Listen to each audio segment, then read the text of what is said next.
All right, gang. So I get this question a lot, and that is, what should I get for my home gym? And since January is right around the corner, and you guys are probably going to be starting to think about what gym to join, or should I join a gym? Should I make my own home gym? For those of you that are doing Train to Hunt, I'm going to show you exactly what I have. And so if you have what I have, you got it covered because I'm making the workouts. So here we go. First thing I did was I made it real simple on myself. I went to Rogue Fitness and I just bought a package deal for a home gym. And in that package deal, they had a squat rack, which is this apparatus right here. Pretty easy to put together. It's real nice because it comes with the safety guards for the squat. It has the movable,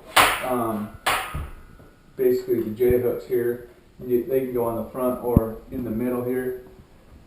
It comes with a 45-pound Olympic bar, real nice Olympic bar. I have the collars, and it has a fat bar and a skinny bar for a pull-up system up there. So this is a really big deal because it allows me to do a lot of the Olympic lifts, like any of the squats and the big pushes, like the shoulder press, push jerk.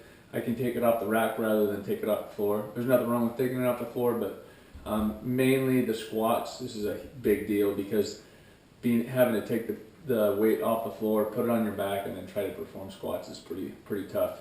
They do have a simpler system if you just want the squat racks themselves. They have a cheaper system. It's just a squat rack. It doesn't come with the pull-up bar, but it's a little cheaper than this one too. I got 365 pounds of rubber weights, which is probably not quite enough for my deadlift, but for everything else, it's plenty of weight for me. Including that package was also the Rogue rings. I have 4 kettlebells, 2 that are 53 pounds and 2 that are 35 pounds. I use those kettlebells for just about everything. I can use them for kettlebell swings. I use them just like dumbbells. As you notice, I have a pair of cheap dumbbells here. I think I picked those up for like 20 bucks. They're just pretty beat up, and they're pretty easy to come by because everybody's always getting rid of their dust collectors in their basement. So a couple dumbbells. I have my pack here. It has 70 pounds in it, and then I got a couple medicine balls for wall balls and for squats and for medicine ball push-ups. There's a variety of things that we do here at Train to Hunt with medicine balls. I have my foam roller. This is what I use to roll out my legs and my back and my lats, and it's basically a recovery tool. So I'll do that prior and post workout to break down some of that lactic acid. I have my targets in the summertime. I'm outside most of the time shooting and working out, but in the wintertime here in the Northwest, the snow gets deep and it gets cold, so I shoot and work out everything right here inside. It's only about 7 yards across this room, but it's really about trigger control and building repetition into your shot routine. So the distance isn't a big a deal for me in the winter. In the summertime, I'll stretch it out. Let's see, what else we have. The rubber floorings themselves I got at Aslan Finch. They're 5x7 sheets of rubber that are actually made for stalls for horses. They put these in trailers and in stalls for horses so that's easier on their feet. It just so happens that they're really good for a weight room too. I have a rubber hose here. It's what I use to warm up my shoulders. Have you noticed I don't have the lighter dumbbells or plates? So with this red hose, I can throw it around my squat bar, and I can do my pinch tees, and I can throw it down here low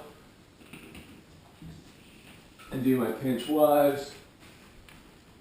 So that's what I use that for. That's basically a warm-up tool. And then I got a couple jump ropes along with in the package. Everything I really need. The one thing that I don't have right here in my weight room that I have is a sandbag. It's just basically a dry bag that I bought at REI, and I fill it with various poundage of sand and roll it up and lock it up, and it works really well. I can throw it around and it doesn't break. and it holds the sand in really well.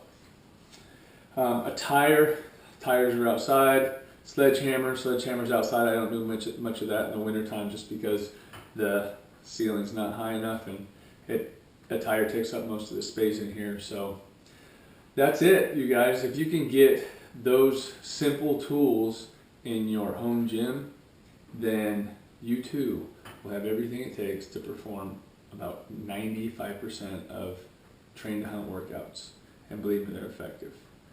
Well, I hope that helped, and you guys, if you have any questions or about the equipment or what else you need, don't be afraid to shoot me a message at kenton@trainedhunt.com. Thanks.